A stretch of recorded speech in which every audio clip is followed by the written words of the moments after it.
Seigneur, que ton nom soit béni, que ton nom soit glorifié ce matin pour ce que tu fais dans nos vies et pour ta fidélité qui demeure éternellement et pour toujours.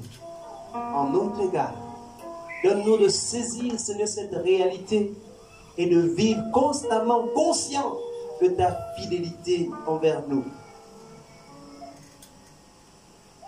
Merci. Que ton nom soit glorifié. Au nom de Jésus. Amen. Amen. Bonjour, peuple de Dieu. Bonjour. Soyez bénis ce matin. Dieu est fidèle. Amen. Dieu est fidèle. Si Dieu n'était pas fidèle, je ne serais pas debout devant vous. Amen. Dieu est fidèle. Il dit, l'ange de l'Éternel campe autour de ceux qui le craignent et les arrache de tout danger. Est-ce que vous savez à combien de dangers vous avez été exposé tout au long de la semaine? Qui sait? Qui peut compter le nombre de dangers auxquels il a été exposé tout au long de la semaine? Entre les voyages en taxi pour aller au quartier, entre les voyages pour aller en brousse à la plantation, pour ceux qui ont commencé à battre, entre les arbres qui tombent. Et dans la forêt, là-bas, il y a aussi les serpents et tout le reste. Les abeilles, voilà. Il y a aussi les abeilles. Il y en a qui parlent en connaissance de cause.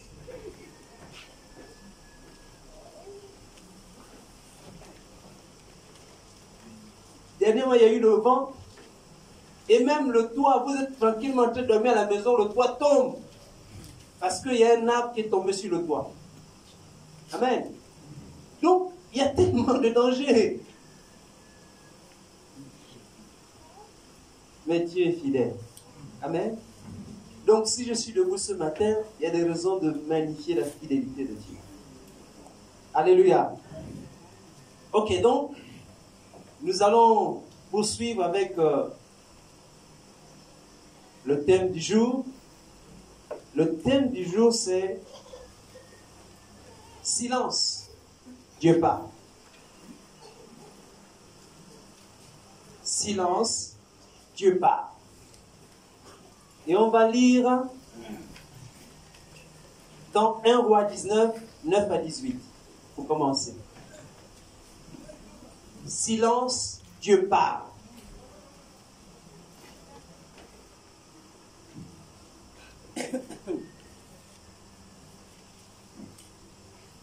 Quand on regarde la vie de l'homme est faite de cycles. Ou on va dire d'étapes. Il y a l'étape de l'enfance, il y a l'étape de la jeunesse, il y a l'étape de l'âge adulte, et puis il y a l'étape de la vieillesse, entre la naissance et la mort. Amen. Voilà. Notre foi chrétienne aussi, ou notre vie chrétienne aussi est faite d'étapes. Et à chacune de ces étapes est fonction de la parole de Dieu que nous avons écoutée. La toute première étape qui a initié notre vie chrétienne, c'est quand vous avez été convaincu par la parole de Dieu que vous aviez besoin de Dieu. C'est la première étape. Donc, la nouvelle naissance. Et après, vous avez donc vécu l'enfance en Christ. La Bible dit que lorsqu'on est dans la maison de Dieu, on devient des enfants. On est enfant. On a besoin du lait de Dieu pour grandir. Amen.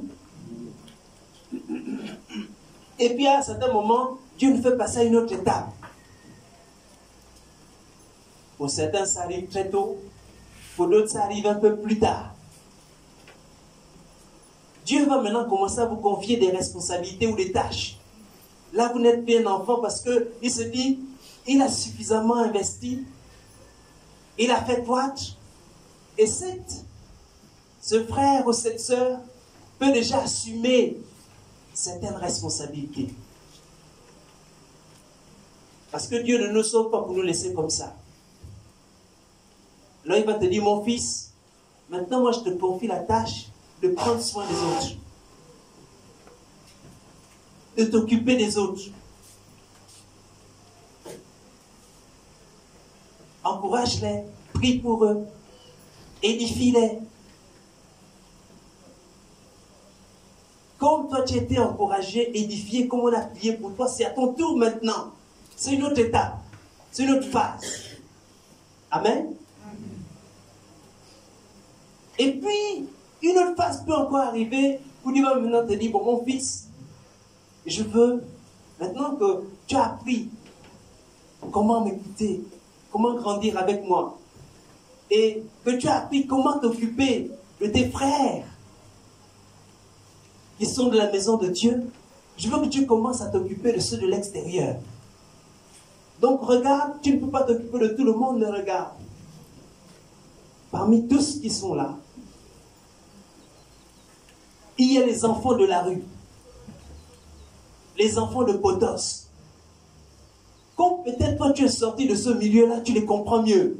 Donc je veux maintenant, dans cette nouvelle étape, dans cette nouvelle phase de ta vie, que tu vas vers eux et que tu leur annonces le message que tu as reçu. Que tu leur dises que Dieu t'aime, que Dieu vous aime. Comme toi tu as reçu cette parole, eux aussi recevront cette parole. Amen. Voici quelques 2-3 étapes ou phases qui peuvent arriver dans nos vies. Et tout ça, c'est quand on est en train de suivre le plan de Dieu et le chemin de Dieu. Mais ce que j'ai observé avec le Seigneur, c'est qu'à chaque changement de phase, souvent il y a une difficulté qui va arriver. Une sorte de catastrophe. Donc quand la catastrophe arrive dans notre vie, ce n'est pas forcément une mauvaise chose. Dieu a sûrement un plan. Sauf que nous, humainement, avec nos sentiments, nos émotions, nos habitudes, on a du mal à voir ou percevoir ce qui est derrière. Et donc, nous, on se focalise sur la catastrophe. Soit on la fuit, soit on refuse de l'affronter, et alors on reste sur place. Un peu comme les élèves qui ont appris à l'école, et puis à la fin de l'année, on leur fait passer un examen. Et cet examen doit le faire passer en classe supérieure. Mais comme il a refusé d'aller traiter ou être exposé à l'examen, il ne peut pas aller en classe supérieure. Amen. Et même nous les parents, souvent on enseigne à l'enfant, on te dit, papa, quand tu traverses la route, tu regardes à gauche et à droite. Fais attention, il faut regarder. Si la voiture vient, tu ne traverses pas. Donc, depuis qu'il a 2 ans, on lui dit ça. Et quand il atteint 5 ans, 7 ans, maintenant tu as un besoin. Il faut que tu n'as pas le temps, tu n'as plus la force d'aller. Tu vas reprendre l'enfant, tu dis, papa, il faut que tu ailles de l'autre côté de la route. Que tu me prennes ceci et que tu reviennes. Mais souviens-toi, je t'ai toujours enseigné que quand tu traverses la route, regarde à gauche et puis à droite. Amen. Ça, c'est nous les parents. Et l'enfant peut avoir peur de partir. Alors, il n'aura pas franchi une étape. Il ne saura pas comment traverser la route. Il faudra que tu reprennes l'enseignement, que tu le réinstruises, que ça prenne encore un peu plus de temps, jusqu'à ce que finalement il franchisse l'étape, qu'il ait le courage de traverser la route. Amen. Et Dieu avec nous est comme ça aussi. Parce que Dieu est un Père. Donc, quand les phases difficiles arrivent, ou pendant les transitions de vie, souvent il y a des catastrophes. Souvent c'est difficile.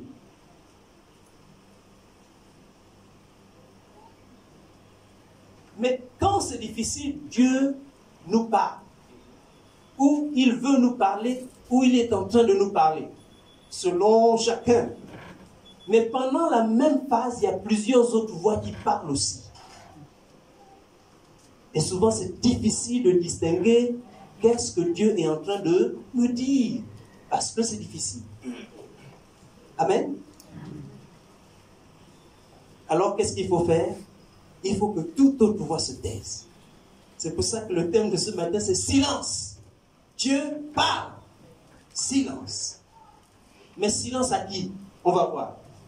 Lisons la parole de Dieu.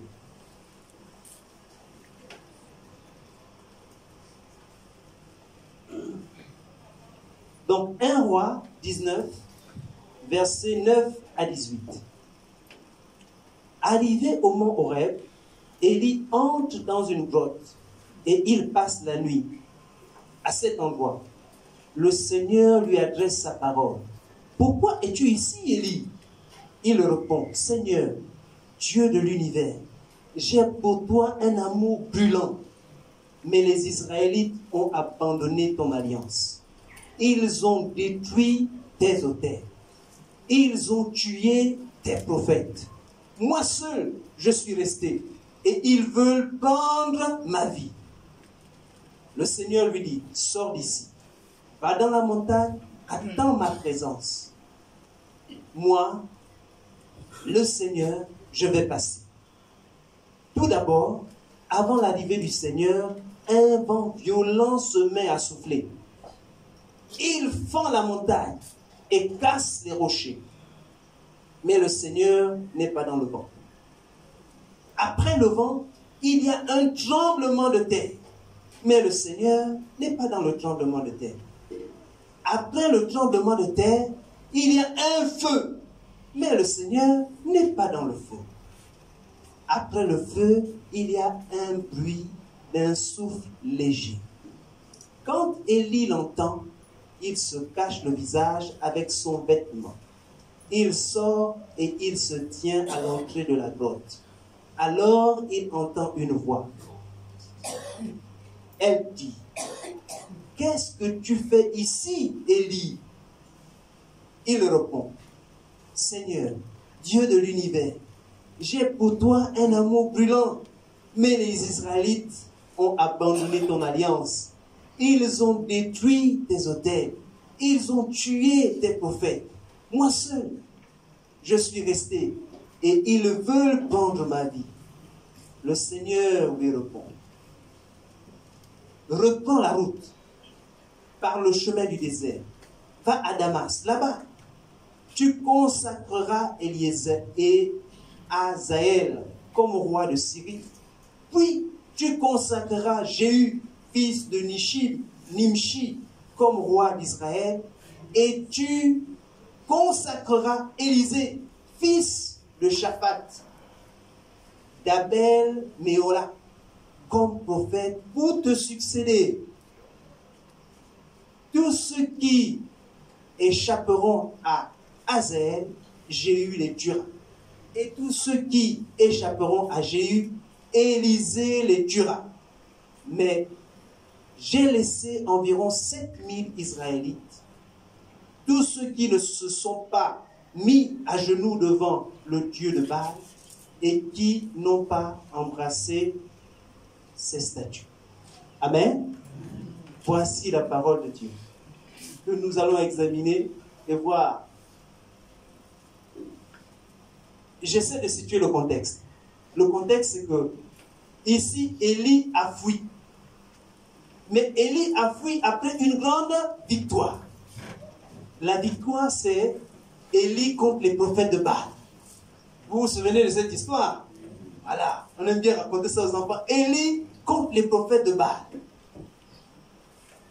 Vous vous souvenez de cette histoire? Élie a dit, on verra aujourd'hui qui est le grand Dieu. Est-ce que c'est le Dieu Baal? Est-ce que c'est le Dieu d'Israël? Le roi des rois. Alors, il y a un défi. Il va dire au prophète de Baal, amenez votre offrande. Moi aussi, je vais préparer mon offrande. Le Dieu qui répondra par le feu, ce sera le vrai Dieu. Et c'est ce qui se passe. Les prophètes de Baal vont mettre leur offrande. Ils vont tourner danser, prier, jusqu'à se scarifier, c'est-à-dire se déchirer et verser leur sang sur l'offrande pour que leur Dieu Baal réponde. Au final, le Dieu Baal ne répond pas. Après, Élie prend la parole. Il dit, bon, continuez, tournez encore, priez, criez, peut-être que votre Dieu dort. Et il crie encore fort. Baal ne répond pas. Il ajoute, il dit non, criez encore, peut-être qu'il est en voyage, il va vous écouter. Et Baal ne répond pas par le feu. Alors, Élie, le prophète, va dire, bon, sur mon offrande là, amenez de l'eau encore. Versez. Ils vont verser de l'eau. Ils vont verser de l'eau. Et l'eau va couvrir toute l'offrande. Il y a même une mare qui va se créer autour de l'offrande.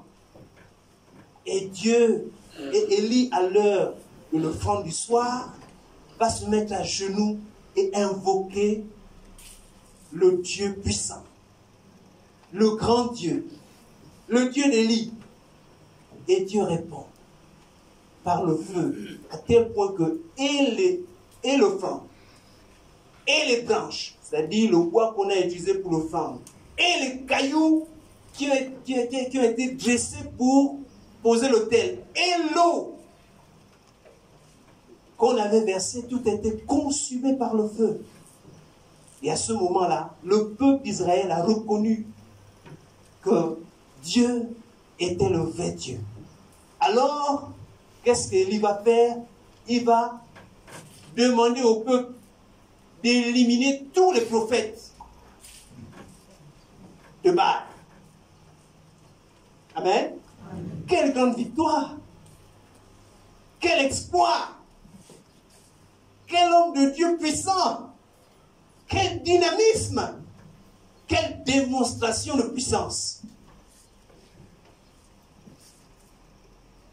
Normalement, on dit non, là, Élie, c'est le grand prophète, c'est bon. Et il a montré qui était le grand Dieu. Il a montré qui était le Dieu qu'il prie. Mais regardez la suite. La suite, c'est une suite qui fait rire. Parce qu'il entend, le roi de l'époque va dire à sa femme, parce que sa femme était une dame sanguinaire. C'était elle, la grande prophétesse de Baal. Donc elle entend que tous ces prophètes sont morts et ils ont été tués par Élie. Alors elle lance cette menace. Elle dit, allez dire à Élie, demain matin, s'il est encore vivant, alors je ne suis pas la prophétesse de Baal. Quand Élie entend ça, le gars il fuit. Tu peux te dire, mais attends, le grand prophète Élie, qui vient de terrasser Baal, comment il peut fuir devant une femme? Qu'est-ce que c'est ça? Mais il a fui. Il a couru dans le désert. Il a marché pendant des jours dans le désert. Après, il s'est fatigué, il a dormi. À l'endroit où il a dormi, Dieu le parle. Qu'est-ce que tu fais ici, Élie? Il commence à raconter tout son histoire. Non, on a tué, les personnes ne croient plus à ton nom. Un peu ce que j'ai dit tout à l'heure là. Je suis resté tout seul, il n'y a plus personne. Je suis le seul prophète qui craint encore l'Éternel. Dieu lui dit, bon, réveille-toi, mange. Parce que la route est encore longue. Pendant 2 reprises, à 2 reprises, Dieu le réveille, il dit, mange d'abord. La route est encore longue. Tu es en train de fuir là, le chemin de la fuite n'est pas terminé. Amen. Amen.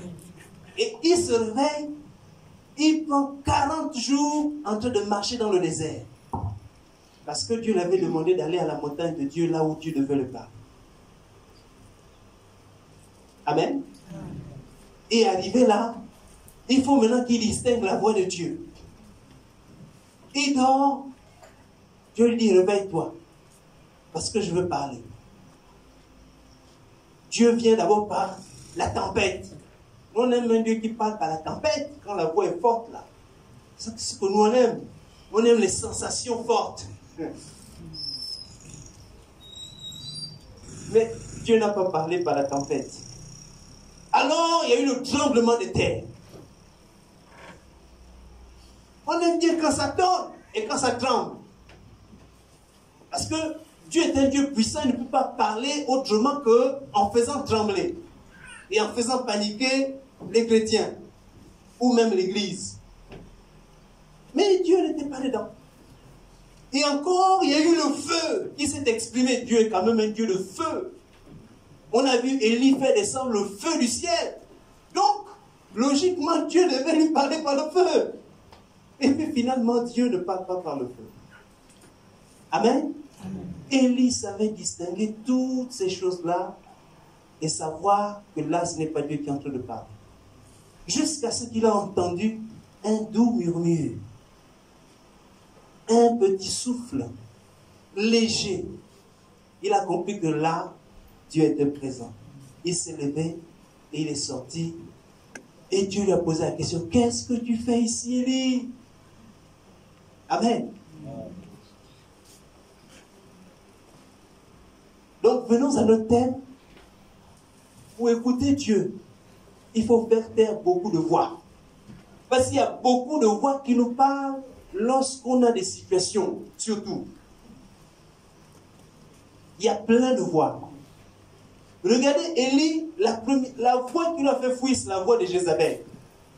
Son ennemi juré. Donc il fallait. Élie a eu raison de fuir. Si c'était nous là, non. Comment une femme va me tenir tête? C'est quoi ça? Elle va voir ça aujourd'hui. Elle va voir de quel point je me chauffe. Elle va voir quel homme de Dieu je suis. C'est pas ça. Elle va voir quel homme de Dieu je suis. Quelle onction je porte. Non, Élie a fui. La Bible dit que des choses qui arrivent peuvent nous servir d'exemple. Mais il y a des moments où il faut fuir. Tu es devant Jézabel. Jézabel n'est pas quelqu'un qui combat frontalement. C'est une séductrice. C'est-à-dire qu'elle va user de ruse pour te faire tomber. Mon ami, quand tu vois ça, fuis. Pour éviter de se retrouver dans des problèmes. Amen. Amen. Et le diable, il est subtil souvent. Il va te mettre dans une situation où tu es un peu près confortable. Il va te dire non, écoute, ça c'est rien. Dieu ne va pas quand même te punir toute une vie pour ça. Non, mais tu vois, il y a d'autres qui font ça. Regarde, il y a même des pasteurs, regarde. Tel pasteur, il a fait ça, tel autre. Dieu lui a pardonné, il n'y a pas de problème. Si les pasteurs même font ça, alors toi, tu peux, il n'y a aucun souci. Amen. Donc, il ne prend pas la ruse, pas la séduction. Il faut fuir. Élie a fui Jézabel. Le grand prophète Élie qui venait de remporter une victoire contre les prophètes de Baal, qui venait d'avoir une renommée nationale. Il a dû fuir. Bon, il était même déprimé. Amen. Donc parfois, refuser de combattre frontalement avec quelqu'un, ce n'est pas un aveu de faiblesse. C'est même une stratégie pour mieux remporter la victoire. Alléluia.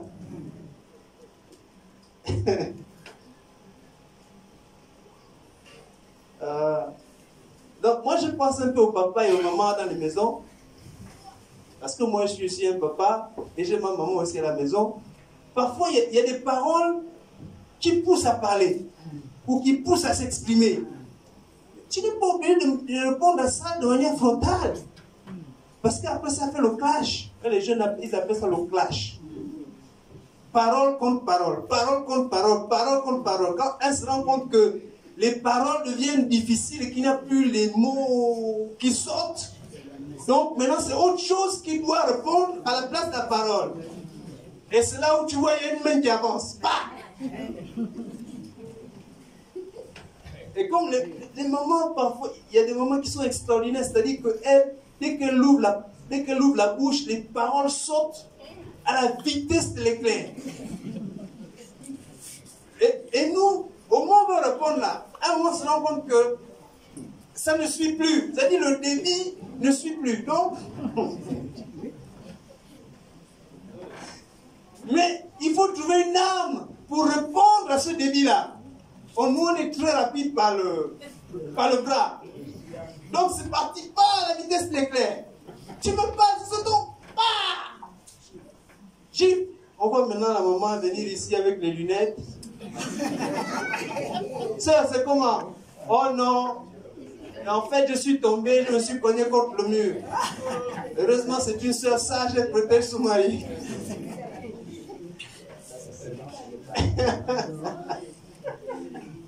Amen. Oui, parfois il faut fuir. Il faut fuir le débat. Quand tu vois que le débat est fort, tu dis, maman, c'est bon.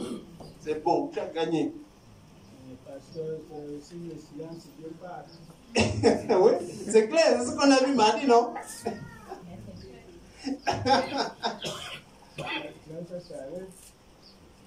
Donc il faut arrêter par le silence.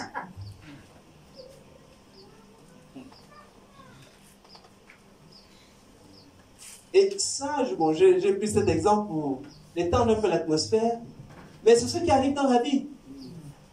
Au quotidien, même au travail. C'est des situations qu'on vit tous les jours.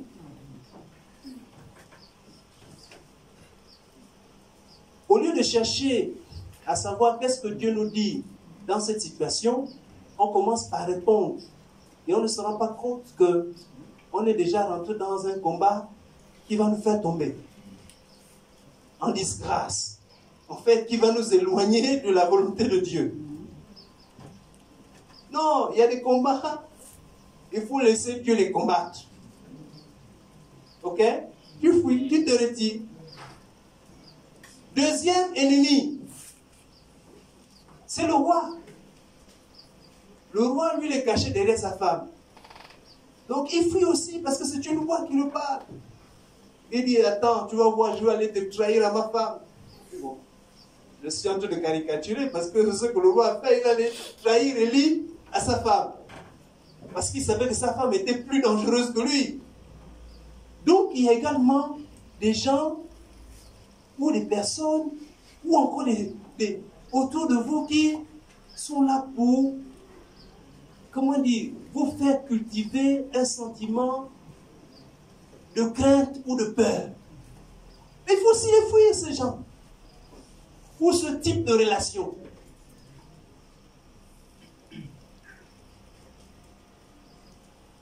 Non, mon type, arrête ça. Moi, je vois que ce que tu veux faire là, je ne veux pas que tu aies la carrure pour réussir ça. Il y a un monsieur, il y a un grand du quartier, quand je passais le concours et le CEP, je vais emprunter son livre, parce qu'il a un beau livre, on appelle ça un bécherel, là où il y a toutes les conjugaisons, sur son lit, avec la poussière. Moi, je suis au CM2 et je vois qu'il y a un livre intéressant dans sa chambre. Je lui dis, bon, est-ce que tu peux me prêter ton livre là? Je te rendrai la fin de l'année. Il me dit, oh mon petit, tu sais, je pense pas que tu vas réussir le concours là. Oh, je peux te prêter mon livre, il n'y a pas de problème. C'est ce qu'il a fait. Mais il ne savait pas que j'avais comme projet de réussir. Amen. Finalement, j'ai emprunté son livre, malgré ses paroles négatives, j'ai réussi le concours et le CEP. Et à la fin de l'année, je suis allé lui rendre son livre en disant, j'ai réussi le concours et le CEP, mon grand frère. Et dans la vie, il y a des gens comme ça. Ils cultivent le négatif. Donc toi, quand tu viens avec un projet ambitieux, non, vraiment, je pense que je vais construire ma maison. Oh, mon frère, tu as vu le prix du sac de ciment? 8 000. Mon cher, c'est trop cher. 8 000 rien que pour le sac de ciment. Dès que tu achètes les ferrailles, c'est fini. Le soubassement ne va même pas finir. Tu as combien? Non, j'ai 300 000. Oh, 300 000, c'est même rien. Allons prendre un coup avec les 300 000. Amen. Oui, il y a des relations comme ça. Il faut les fuir. Parce que lui est en train de te parler sur le fait qu'il faut que tu construises ta maison. Mais si tu continues à cultiver ces amitiés-là, où on te décourage dans ton projet, c'est pas bon. Amen. Donc ça, c'est ceux qui sont à l'extérieur. Donc là, c'est toutes les oppositions, c'est toutes les paroles qui viennent de l'extérieur, et même parfois le couple. Vous êtes bien harmonieux dans votre maison, dans votre foyer, pour ceux qui sont mariés. Et puis, il y a un ami, une soeur, un cousin qui vous amène une parole qui vient mettre la zizanie à l'intérieur. Non, mais toi aussi, quand même, tu ne peux pas quand même laver les assiettes alors que ta femme est là. Ça, c'est quel type d'homme, ça, toi aussi? Hein? Il faut quand même marquer que tu es l'autorité de la maison. Si tu vois que les assiettes sont sales, impose à ta femme de laver les assiettes. C'est quoi ça? C'est pas ce que la culture nous a enseigné. Un homme ne lave pas les assiettes. Le problème, c'est que la fin des assiettes a réglé certaines choses dans la maison. Donc, ça crée un certain équilibre. Mais là, toi aussi, en voulant suivre les conseils du grand frère, du cousin, de l'ami, tu dis, bon, madame, hein, à partir de maintenant, tes assiettes là, toi et tes enfants, vous vous débrouillez à les laver. Ok. Vous savez, en physique, il est dit que chaque action produit une réaction de même valeur. C'est-à-dire que si tu cognes fort, la force avec laquelle tu as cogné là, ça va revenir pareillement chez toi. Donc tu as dit à madame, bon, tes assiettes, débrouille-toi tes enfants maintenant. Mais le problème c'est que en disant ces paroles-là, tu n'as pas mesuré les conséquences retour. Et ça crée le déséquilibre dans la maison. C'est venu d'où? C'est venu de l'extérieur. Tu étais tranquille, tu lavais les assiettes, ça ne te gênait pas. Il n'y avait aucun problème. C'est par amour même que tu le faisais. Tu étais content de le faire. Maintenant, il t'a venu de l'extérieur pour te troubler complètement. Ça t'a troublé et ça a troublé aussi la maison. Parce que dès que madame est troublée, les enfants sont troublés, monsieur est troublé. La maison tout entière est troublée. Donc, vraiment,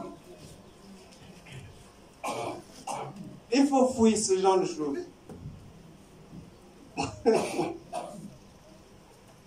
Les papas savent de quoi je parle. Les jeunes qui ne sont pas encore mariés, attendez, vous verrez. Les papas et les mamans savent de quoi je parle. Amen. Voilà. Donc, il faut fuir. Pour écouter Dieu, il faut fuir ces influences extérieures qui nous empêchent de suivre Dieu et d'atteindre les objectifs et les buts de Dieu. Amen. Amen. Maintenant, après ce qui est à l'extérieur, il y a aussi maintenant ce qui est à l'intérieur. C'est-à-dire nos croyances, nos convictions, ce que l'on aime sentir ou voir, ce que l'on croit que Dieu est. Oui, ça influence aussi l'écoute de la voix de Dieu. Donc, c'est là où on voit maintenant, Élie, il est dans la grotte, il est tout seul. Maintenant, il faut qu'il distingue à quel moment Dieu va parler. D'abord, la tempête. Si moi, je suis un gars qui a été édifié dans la culture du Saint-Esprit qui se manifeste par le vent.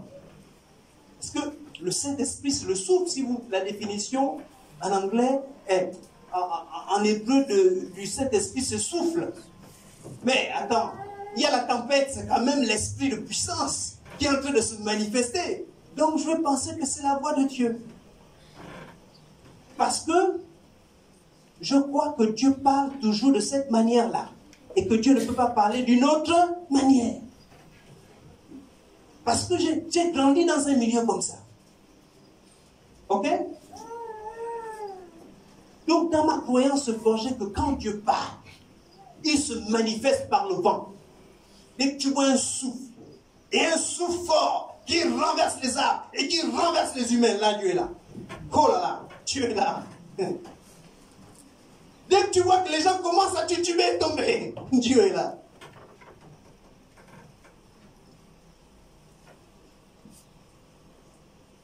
Un autre, c'est le feu.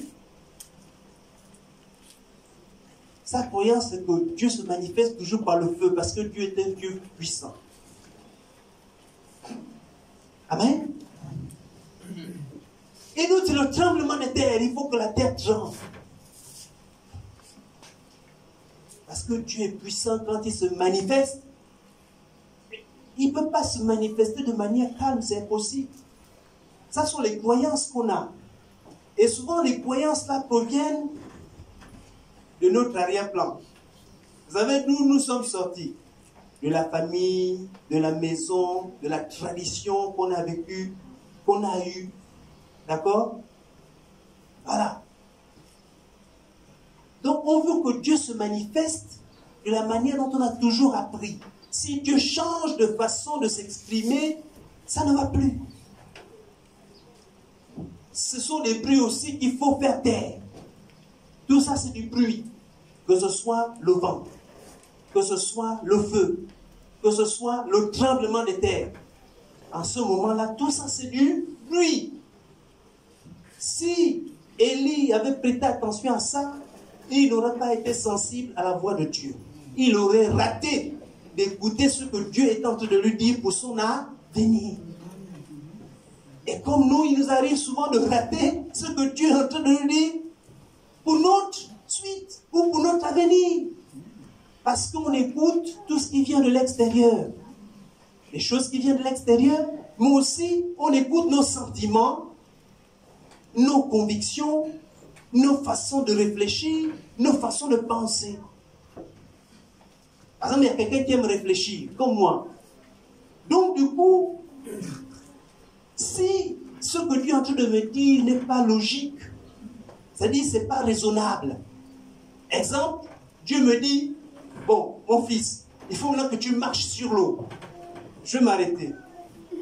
Je dis, mais Seigneur, tu sais que, physiquement parlant, lorsque un poids se met sur l'eau, il va couler. Donc, comment tu peux me demander de marcher sur l'eau? C'est impossible. C'est toi-même qui as créé. Ça dit dans ma prière, je vais m'expliquer à Dieu que celui qui a créé les lois de la nature. Sinon, c'est toi qui as créé les lois de la nature. Tu as dit que dès que quelque chose de l'eau se met sur l'eau, ça va couler. Donc maintenant, comment tu peux maintenant, moi, là, me demander de marcher devant les gens en plus? Je vais avoir honte. Donc, vraiment, ce que tu es en train de dire là, je crois que ce n'est pas raisonnable et donc, ça ne rentre pas dans le plan de Dieu. Amen.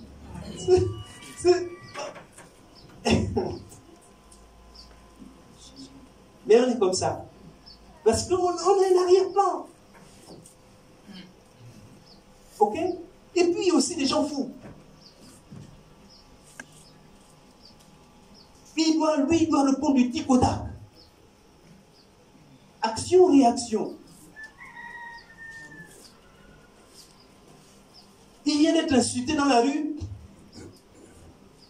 Dieu est en train de lui dire, maintenant, là, il faut la sagesse. Calme-toi, mon fils. Calme-toi, mon fils. Non! Comment? C'est pas possible. Comment quelqu'un, un vaurien comme ça, un va-nu-pied comme celui-ci, il se permet de m'insulter, moi qui suis ce que je suis. Je ne peux pas laisser cette affaire-là comme ça. On va voir. Non, là, Dieu te dit non, mon fils, là, c'est la voie de la sagesse. Calme tes ardeurs, laisse l'affaire la couler et passe ton chemin. Ou encore, on a dit, l'homme, c'est le chef de la maison. Donc, même quand tu as fait une erreur, ce n'est pas à toi de demander pardon. Non, attends. Moi, je vais demander pardon à celle-là. Pourquoi? Je suis allé l'épouser, dépenser autant d'argent. Pourquoi? Si ce n'est pas pour qu'elle m'obéisse dans cette maison-là. Enfin, là, Dieu a te dit non. Le pardon est salutaire. Ça te guérit. Ça guérit la personne à qui tu pardonnes. Et ça guérit la relation. Mais comme la voix que tu es en train d'écouter, c'est la voix qui t'a été enseignée avant. Où on te dit non, un homme ne demande jamais pardon. Comment tu peux te mettre à genoux devant ta femme? C'est pas possible ça. Culturellement impossible. Un homme, celui qui domine, il décide, il donne les ordres, la femme elle obéit. C'est tout, un point, c'est tout.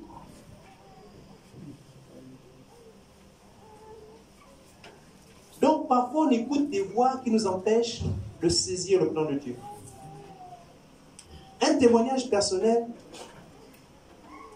lorsque nous étions en train de nous poser la question, ma femme et moi, si nous devions rentrer au Gabon ou pas. Parce qu'on était en France, ma femme m'a dit, écoute, il faut qu'on change de lieu d'habitation et de ville. Je lui ai dit, non chérie, toi aussi, ça fait 5 ans qu'on est là. On a déjà des amis, on est bien installés, on a une église qui nous aime, des frères qui nous encouragent. On est bien, on est à l'aise. Pourquoi changer maintenant? Pourquoi changer maintenant? Et en plus, j'étais encore en train de travailler dans cette ville-là. Donc j'avais un endroit, un travail. Maintenant, on veut l'habiter loin. Le lieu où je travaille, c'est maintenant loin. Comment? Non. C'est-à-dire, je voyais toutes ces garanties-là, toutes ces sécurités. J'avais des amis, j'avais l'église. J'étais dans un environnement que je maîtrisais, où il n'y avait aucune incertitude. Pour moi, j'étais à l'aise. Et puis, elle me dit non. Moi, je pense que vraiment, on doit déménager. Je dis, toi aussi, on va déménager comment? Est-ce que tu ne vois pas tout ce qu'on a quand même? Alors, j'ai résisté pendant plusieurs mois. Jusqu'à ce qu'un jour, pendant que je suis en train de prier, Dieu me dit, pour une fois, écoute ta femme. Ça veut dire que moi, je ne me rendais pas compte. Il y a plusieurs fois déjà que je n'écoutais pas ma femme. Et il est dit, pour une fois, écoute ta femme. Alors, j'ai écouté ma femme. Et on a finalement déménagé. Au lieu que ce soit un problème, ça a été salutaire pour nous. C'était le temps et l'endroit où on avait besoin de s'écarter, de se mettre à part, un peu au calme, un peu comme Élie, fuir dans le désert pour réfléchir et voir quel était le prochain pas à poser. Amen. On a déménagé et 2 ans plus tard, on est venu au Gabon avec des certitudes que Dieu nous avait parlé pour venir au Gabon. Alléluia. J'aurais pas écouté ma femme, peut-être que je ne serais pas là. Je serais au Canada, je suis plus en Australie ou je ne sais pas où. On ne sait jamais. Ou encore, peut-être que je serais resté en France. Mais donc, parfois, on a besoin de s'éloigner du bruit. On a besoin de s'éloigner même de notre zone de confort. C'est-à-dire ce qui est notre sécurité là. Pour que Dieu nous parle. Alléluia. Ce qui est bien, c'est que quand Dieu nous parle, il ne parle pas en vain. Vous voyez là, je viens de citer une période de notre vie qui était une transition. On était en train de finir les études. Il fallait qu'on rentre dans le monde du travail. Alors, où est-ce qu'on devait travailler? En France, au Canada, en Chine, qu'est-ce qu'il fallait faire? Quelle décision prendre? C'était une décision difficile. C'était en période électorale en plus. 2016. Dès qu'on dit on veut rentrer au Gabon, les gens, non mon cher, ne viens pas ici s'il te plaît. Tu ne sais pas qu'est-ce qui va se passer ici. Ne viens pas, reste là-bas avec la femme et les enfants. Ah!